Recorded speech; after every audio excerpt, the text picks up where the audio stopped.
Hey guys, welcome back to another one of our podcast episodes. Today we have a story for you about a young man who drove away from his San Angelo house and away from his 4 children and his girlfriend, and he was never seen again. I'm Jenna Rawls. And I'm Mackenzie. And we are the Murder Sisters.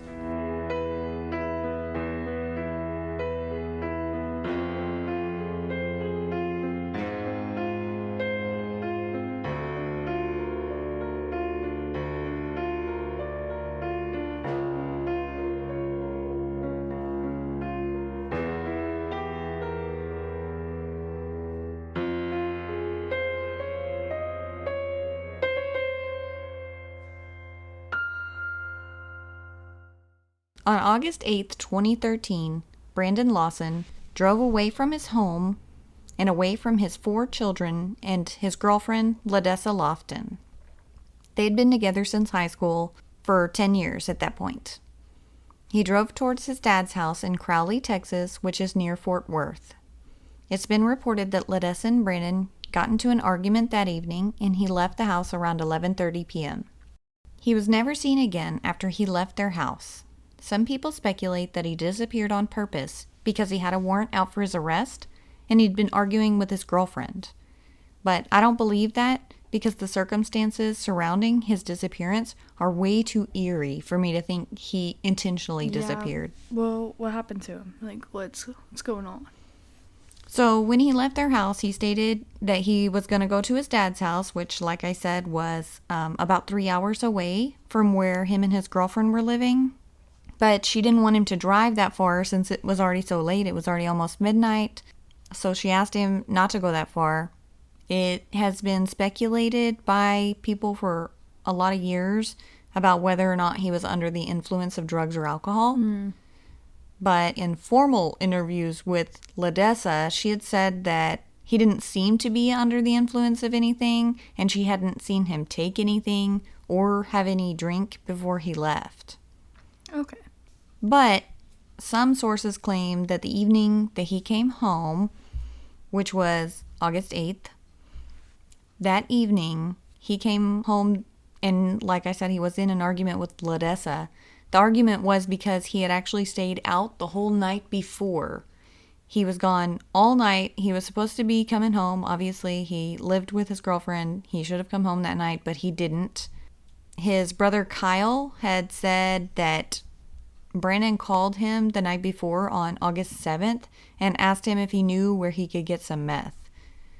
And Kyle told him it was a bad idea, that he shouldn't go down that road. He had already had sobriety. He had been clean. He had just passed a drug test for a new job he was hired for. But Brandon told him he just wanted to smoke a little bit and have a little bit of fun since he got this new job. And he ended up picking up a friend and they went to get high. And then he never came home that night. So the next day when he finally did come home, his girlfriend was upset. Yeah. I mean, rightfully so. Yeah.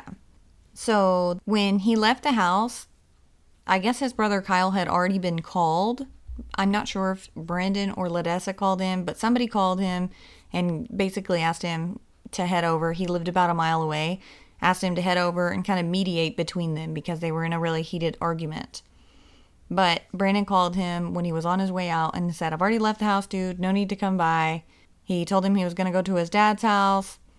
Anyways, he also told him that Ladessa had some Mexicans from the neighborhood that were chasing him out of town. Oh.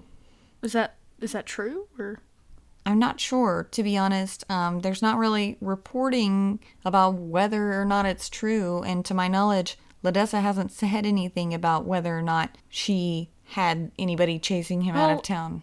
I don't think that's something you really want to admit to. Yeah, I agree. You wouldn't really want to admit to it if you did. And if it's not true, then, potentially maybe he is on something. Yeah.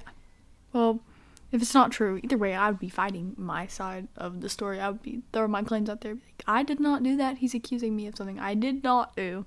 Yeah, I agree.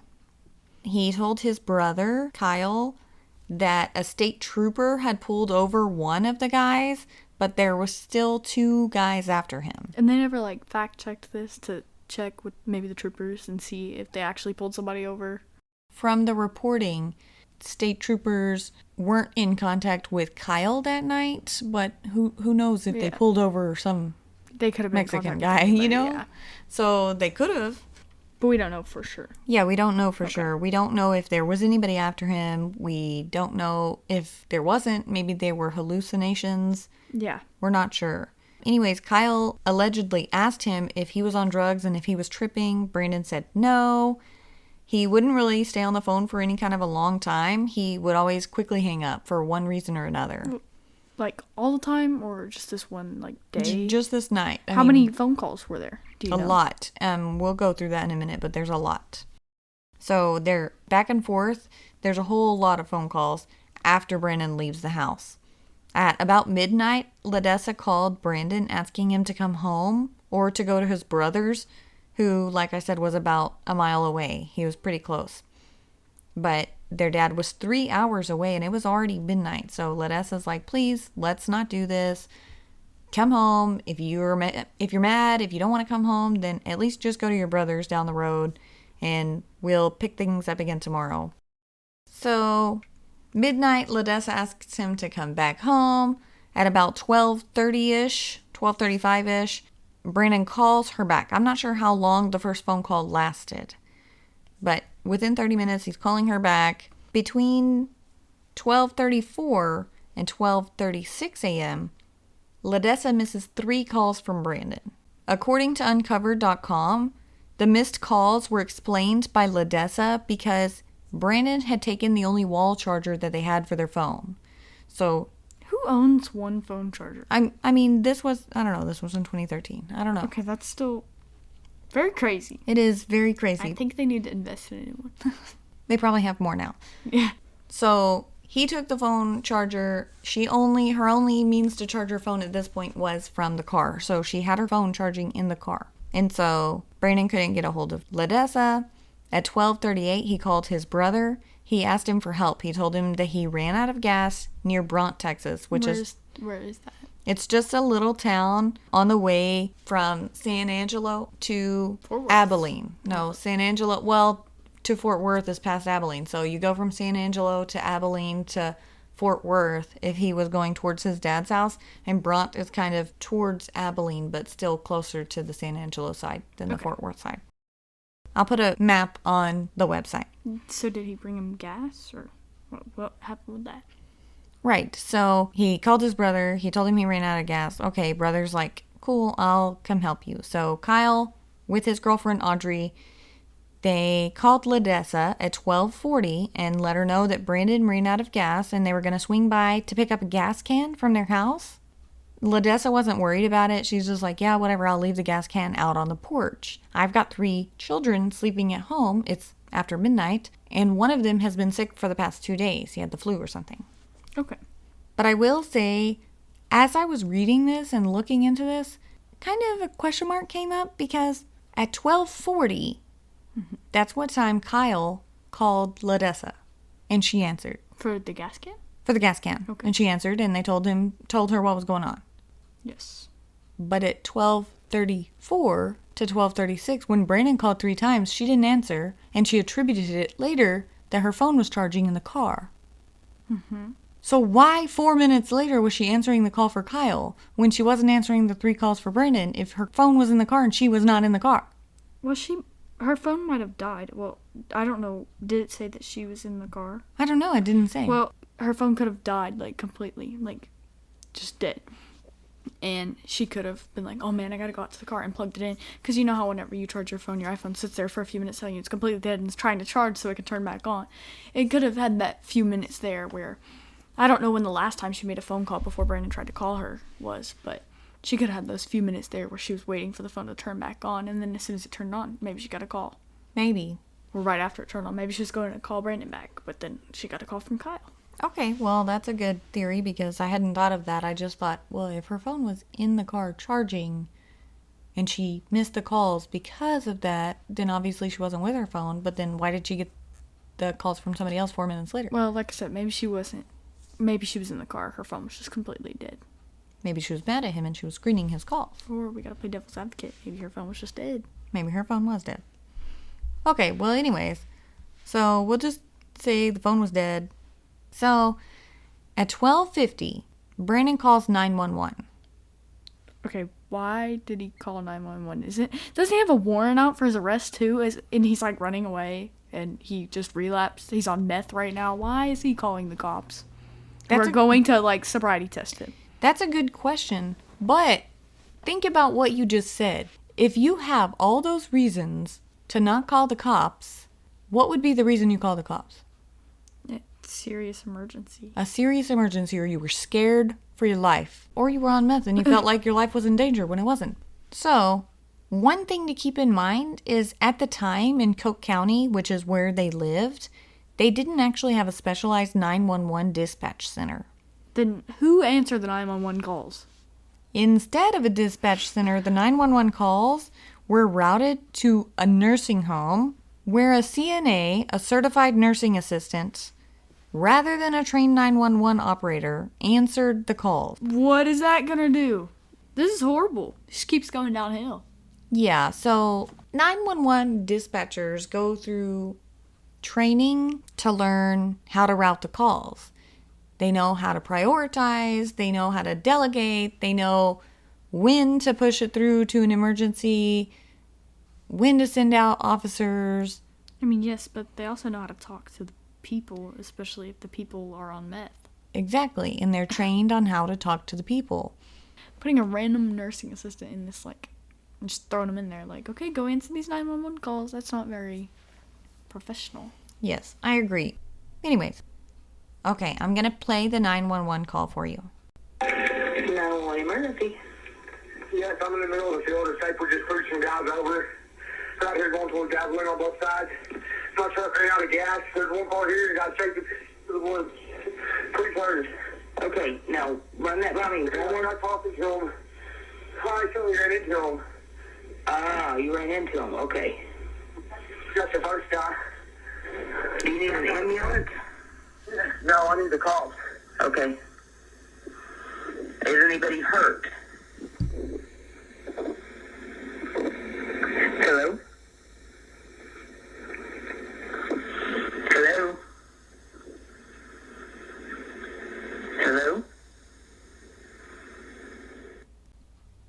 What was going on in that call? Okay, so could you hear any of it? I heard, I need the cops. And I heard the dispatcher lady like, hello, hello. But I don't understand what was going on. It sounded like he was running or something. Like, Yes. So something's going on, but I just can't tell what. I can't make it out with the muffled audio quality. Okay, so... I'm going to have a transcript of that on the website. Yes. So there's speculation what he was saying in the 911 call, but you can hear him say something about somebody else. It sounds like maybe he said he ran into somebody. He asks for help. He asked them to hurry. He said something about pushing somebody or somebody pushing him. But he doesn't say he needs an ambulance. He says he needs the cops. Right. Okay, so on the 911 call, he says, I'm in the middle of a field. Why was he in the middle of a field? Wasn't his car, like, he was waiting for gas. And why is he just, like, spawned in the middle of this field now? Okay, so he ran out of gas on the side of the road in the middle of nowhere. Next to a field? Probably So there was a why field did there. he get out to, like, explore? I'm Just not to go sure. check it out? Just go see the field? Who knows? But let's try and depict this 911 call.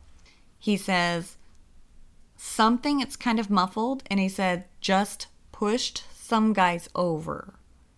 Is what most people agree that they think he's saying there. And then he says something along the lines of out here going towards Abilene on both sides. Okay. Some people think he's saying going towards Abilene on Brant's side because he was near the town of Brant. Okay. He said, my truck ran out of gas. There's one car here. It got chased into the woods. That's what people are saying that he said. What did it just chased? We don't know what it got chased by. No, he doesn't say. I mean, I could barely understand the 911 call, and you said you couldn't understand it hardly at all. So then the dispatcher says, okay, now run that by me one more time. He said, something is muffled, and then he said, I accidentally ran into them. He may have said, I accidentally ran into him. And then she goes, oh, you ran into them. Okay. To which he replied, The 911 call, like, you can slow it down. It's been slowed down. It's muffled. I can't hardly hear anything. But there's a lot of talk online about people hearing other people talking in the background. Possibly a gunshot sound. Brandon saying something about somebody just got shot.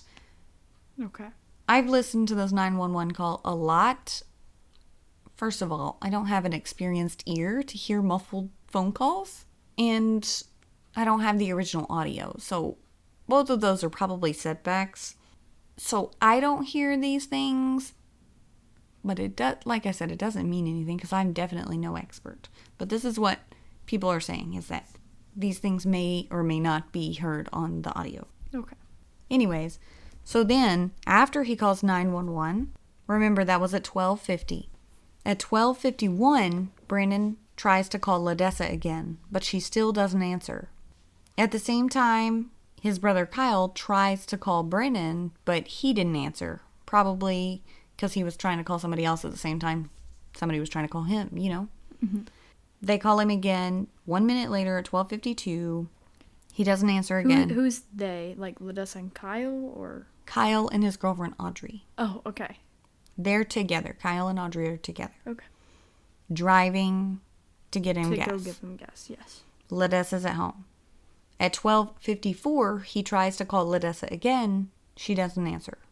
At 12:56, a trucker on the road calls into the Coke County Sheriff's Office to report a truck, which happened to be Brandon's truck, that was parked on the side of the road, kind of in the shoulder, but partially sticking into the lane of traffic, not in the shoulder. Okay. So when he ran out of gas and he pulled his truck over into the shoulder, he, for whatever reason, didn't pull it all the way into the shoulder. Well, maybe it wasn't big enough because he's in a small area, like the middle of nowhere. It was big enough. Oh, okay. Reportedly. I haven't been on that road, but reportedly the shoulder was big enough, just either the front end or the back end was sticking out into the lane of traffic. And this was a small highway that was only one lane going one direction and one lane That's going what the I'm other. picturing. Yeah, and then the shoulder. So he wasn't pulled all the way out of the lane of traffic, which I know you're young and you've probably never run out of gas, hopefully. But when you run out of gas, your car doesn't break. It doesn't die right then where you can't roll onto the shoulder. You just can't give your car gas. Like your gas pedal doesn't work, right? So you're still rolling. You've still got the speed that you had before, and you can still use your brake and you can still steer. So if you're in traffic and you like happen to stop, you just will stay stopped in the middle of the road. Sounds Well, very dangerous. Well, if you're on a hill, you'll roll. But yeah, and you could get out and push your vehicle. But so obviously this is concerning for anybody who knows Brandon, because why would he stop his vehicle partially in the lane of traffic? Yeah. When you run out of gas, he could have just rolled it onto the shoulder. But then here he is claiming that some Mexicans are after him from his neighborhood. You know, he called 911 or something. There's all these Speculations around the call. Yeah, speculations about what was being said on the call. He's definitely saying that he ran into somebody. Definitely implying there's more than just himself out there, right? Yes. So that's scary. Anyways, over the next few minutes, several more calls were made, none of which were answered or gave us any additional insight into the dilemma. So I think he tried to call his neighbor. Nobody really knows why. I think maybe his neighbor eventually, like, he saw the call and he tried to call him back, but then Brandon didn't answer again. Him and his neighbor never did end up talking, but he did try to call his neighbor. He tried to call his brother, or maybe his brother tried to call him. He was trying to call Ledessa some more. Nothing really became of those calls. Because they weren't answered, yeah. They weren't answered. He was in a really desolate area, so the signal was really bad out there. So who knows if the calls were even, like, going through to ring, you know? Like, sometimes when you're in a bad area, you go to make a call, and your phone shows you're connected, but you can't hear anything. So who knows if you got connected or not. Yeah. I don't even know, honestly, if that would even show up on your phone bill. Like, you made the call. You did make the call, but did it connect? Like, did you really make the call? Yeah. I'm not sure. So it was one of those situations, too. So no telling what happened. So then at around 1:09 a.m., the officer arrived at Brandon's truck, and Kyle pulled up immediately afterwards. Depending on what source you look at, some say that Kyle was pulling up right as the officer arrived, and some say the officer was already there, had just gotten there, and then Kyle comes up. So depending on what source you look at, they either got there basically at the same time or just moments apart. Neither knew that Brennan had called 911 already. I'm not sure why the officer didn't know that, but apparently there's just poor communication.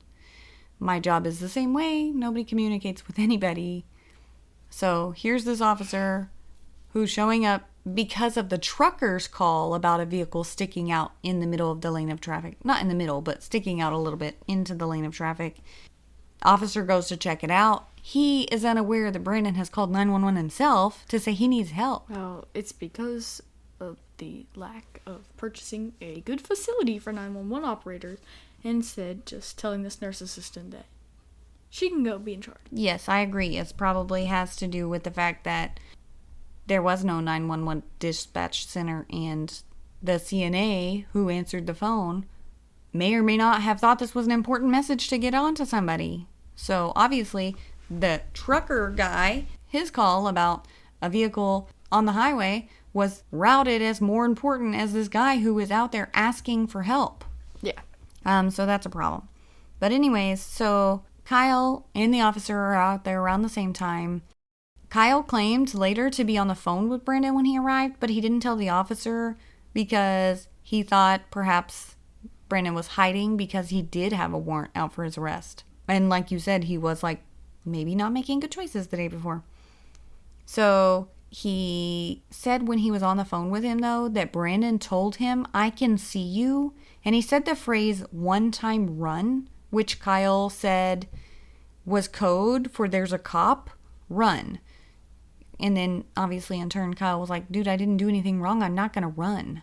But Kyle does say that it wasn't really like Brandon to be saying stuff like that, and he didn't know why he was saying that. He kind of thought that was weird that he would be telling him to run. He would only be telling him to run if something serious had happened. And I think he also said that Brandon had made a comment about loyalty. Yeah. When he was like, "I don't have anything to run for," or whatever. And he was like, made a comment about loyalty. So Kyle didn't really know what was going on or why Brandon was telling him to run from the cops. But either way, Kyle and Audrey both, it was dark. I mean, it's in the middle of nowhere. It's pitch black out there. It's not like Houston where there's lights every 10 feet. There's no lights out there. It's completely dark. Brandon was saying that he could see them, but they were in a vehicle with headlights, and then they got out of the vehicle, near the vehicle. Headlights might have been shining on them. He says he can see them. Audrey or Kyle couldn't see Brandon at all. They looked for him. Finally, the police officer got in Brandon's truck. He turned on the hazard lights so that people could see him, see the car and not run into it. Yeah. And then he locked the truck up, and he was just like, "Okay, well, thanks." And then dude left. Yeah. And so Kyle and Audrey waited around for a while. They said about 45 minutes because they thought Brandon would just come out once the cop was gone. They were like, "Dude, he's gone." They drove up and down the road a little bit, hoping to see him or find him, but they never did. So it was also around the same time when everybody kind of pulled up. The police officer and Kyle and Audrey pulled up at the same time. Audrey sent Brandon a text message that said, "There's a cop next to your truck." So obviously after the fact, when Brandon is missing, people kind of take that and run with it, and they're like, "Oh, she was tipping him off." And this goes to show that he ditched on purpose. Like, he disappeared on purpose. He was a wanted man, and he didn't want to be caught by the cops. Yeah. She was tipping him off like, "Hey man, don't come back to your truck because there's a cop." And while they deny that's the reason why they sent him that message, even if it was, like Kyle said, he thought once the police officer left that Brandon would come out. So even if that was the the purpose of it. Hey, don't come out to your truck. There's a cop here if you don't want to get arrested. Just Yeah. when the cop left, in theory, he should have come out. Yeah. But he didn't. So at 1:12, Kyle called Brandon 3 more times, but they didn't get answered. Not sure if they went through or not. Again, bad cell signal. At 1:15, these are the last 2 phone calls ever made from Brandon's phone, and he called Kyle back to back. They didn't get answered. At 1:18, Kyle called Brandon and tried to get his exact location. Brandon told him he was bleeding, asked them to hurry, and Kyle said he sounded like he was running and he was out of breath. So, again, in the research that I found, there was a little bit of a discrepancy. On uncovered.com, they had reported, along with other sources too, that they claimed that the last 2 phone calls ever made from Brandon's phone was placed to Kyle at 1:15. But then they turned around and also said at 1:19, Audrey received a call from Brandon, which is obviously 4 minutes later than the last 2 phone calls they just said that he made. So I think this was maybe a typo, because other sources say that at 1:15 that was the last calls he ever made. So I'm guessing at 1:19 maybe Audrey called Brandon, but the source actually says that Brandon called Audrey, but I think that's incorrect. But anyways, at 1:19, she talks to him somehow, and he told Kyle and Audrey that he was 10 minutes up the road, and again, that he was bleeding and to hurry. Later, when they traced his phone, like days later, it actually showed that he started heading north from his truck at around 1:10 a.m. Okay. But it's worth noting, if you remember, I said at 1:09 the officer arrived, almost hand in hand with Kyle. So according to this, they should have been there when Brandon was there, or they should have seen him leaving his truck, because according to these records, if the ping was correct, he started walking away from his truck a minute after they got there, which means he was right there next to his truck. Well, they're not an exact location thing. Like, yes, but if you remember, when Kyle was on the phone with him and he was driving up, Brandon said, I can see y'all, and he told them there's a cop behind you guys. Run. Remember? Yeah. So he could see what was going on. He could see them. So he, I think he was right there. I think it was just dark and they didn't see him. Yeah. Because he could see them. He knew there was a cop there. He knew his brother was there. And then the phone records show him walking away almost at that same exact point. He was starting to walk north. I'm not sure what that means, but it's just more mystery, Yeah. After 1:19, all calls placed to Brandon went unanswered and then went to voicemail. He didn't speak to anybody again after that point, and by 3 a.m. the calls were going straight to voicemail, indicating obviously that his phone had either died or his phone had been shut off. Nobody ever talked to Brandon again after that night. So finally, I told you that Kyle and Audrey stayed about 45 minutes after the cop left, hoping he would come out, kind of driving up and down the road, waiting for him to come out, hollering for him. Nothing. He stopped answering his phone. They couldn't get through anymore. Brandon wasn't making any more phone calls. So they just finally decided, man, he'll just walk to the gas station. Sucks to be him, but whatever. We'll go and check on him in the morning. So they get home. I guess they can't sleep very well. I wouldn't be able to either. But they get home, and at about 5 in the morning, they go back out to Brandon's truck, hoping it's gone, hoping Brandon's in it, maybe sleeping. They're not sure what they're hoping for. They're just hoping for better news. But there's no better news. Brandon's not there. His truck is still there. It's still on E. He hasn't put gas in it. And like I said, his phone was going straight to voicemail. So they didn't know what to do. Nobody had the keys to Brandon's truck. So finally, by 8 o'clock in the morning or so, they towed his truck. Police claimed to have a small search team gather to search for him just a couple days later on August 11th between 8 a.m. and noon. But they didn't find anything. At this point in the investigation, the police was convinced that he left on his own, that he got into a fight with his girlfriend, that, he was on drugs, and he ditched. He didn't want to do life like that anymore, so he disappeared on his own. Of course, like his whole family, Brandon's whole family doesn't believe that at all. His longtime girlfriend said, yeah, we were young, we had problems, but we loved each other. He wouldn't have ditched. He loved his kids. He was a great dad. Like, yep, he messed up. We all did. We were young. But that's not who he was. He didn't start over somewhere else and leave everything behind. He wouldn't do that. And everybody who knows him is in agreement. His family, his kids, nobody believes that except for the cops. Yeah. But the cops don't really have anything to go on. I mean, so their hands are kind of tied. Like, there's so many weird things surrounding this, Mm-hmm. It's hard to believe. There's no evidence of anything, of a struggle, of anything. Just his truck ran out of gas. Gone. And he's just disappeared. It's weird. So, physical searches for Brandon were conducted by police on multiple occasions. That one in August was the first one. They had another one in September, and then October, January of 2014, February of 2014, and then in July of 2014, they searched again. They used things like helicopters, ATVs. They even used cadaver dogs and multiple agencies that helped in the search for Brandon. And all of it turned up negative. Nothing. They found nothing. Zip, zilch, zero. Yeah. Nada. Like, they couldn't find anything. Police were like, well, I mean, what are the odds that foul play happened and there's not a trace of evidence? Or what are the odds that, he succumbed to the elements and died out here somewhere, but nobody found anything? Yeah. He had a cell phone. He had keys. He had a wallet. He was wearing clothes. Like, nothing was found. Yeah. I mean, so some of the police, not that there were very many of them, but some of the police this just kind of solidified, like, man, dude ran away. Mm-hmm. Anyways, so finally in February of 2022, nearly 9 years after Brandon went missing, a private search turned up an old Nike Air Max tennis shoe.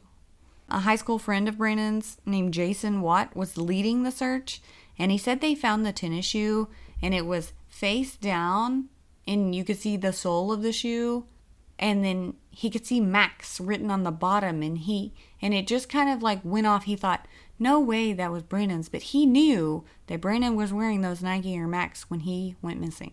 And so just a little tiny shred of hope, and he's like, okay, maybe this is something. He flips the shoe over. It's a Nike Air Max, the same kind that he was wearing when he went missing. So he's like, got a little bit more hope. Like, what are the odds that we find the same exact type of shoe, same color and everything? And then, shortly after that, another person in the search shouts out they found some camo shorts. Oh my goodness. That's what he was wearing, was some camo MMA shorts. So then they knew they were onto something. They called law enforcement out, and eventually they were still searching the area. They found some bone fragments. Obviously, they think they're human remains. There's not a whole body. There's not a whole skeleton. There's just some fragments they found nearby. Ledessa posted in the Help Find Brandon Lawson Facebook page. This is a quote. Although DNA tests are needed to confirm identification, in our hearts, we know that it is Brandon. Since then, on October 30th, 2023, Ledessa posted stating the testing was still being done on the bones and that it was really hard to pull any DNA off of them because the remains had been out there for a long time, and they were just fragments of bones. It wasn't a whole skeleton. They didn't find a lot. So they had only a little amount of bones to work off of, and these were really weathered bones. So it was hard to get any DNA off. They were able to confirm that the DNA was male, and they were able to pull some genetic markers off to compare with Brandon's father in an attempt to ID them as Brandon's. The latest update came on March 11th, 2024. Ledessa posted to the Facebook page that the most recent DNA analysis of the remains should be coming soon, hopefully within the next month or so. Again, this was March 11th, so it's March 31st now, so hopefully... Keep an eye out for that. Any day now, yeah. Keep an eye out for that. We'll see what happens in the next week or two. Everyone is expecting them to come back as Brandon's, his family included, Ledessa included. They have since been out there to search the area again, since they found those bone fragments, trying to find more stuff. Again, he had a cell phone, he had a wallet, he had keys. None of that has been found. Just the shorts and the tennis shoe and a little bit of bone fragments. So, unfortunately, that search came back empty. They didn't find any more stuff. It doesn't mean they can't find it. It just means they haven't yet. Ledessa says the area is full of cactuses, full of a bunch of rough terrain, but she's hopeful that they can still find it. Yeah. So, do you guys want to help? Go donate now at missingbrandonlawson.com to help Ledessa and their children with their expenses since he's been gone. I know raising kids is hard and it's expensive. I can't imagine raising 4 kids on your own or 3 kids on your own, because I think Ledessa was a stepmom to Brandon's first child, but 3 kids on your own, that's rough. Y'all go and help her out. For a full list of today's references, visit our website at themurdersisters.com. Don't forget to follow us on social media and recommend us to all your friends. Music written and performed by Clay Wise and JP Greenlee. Woohoo!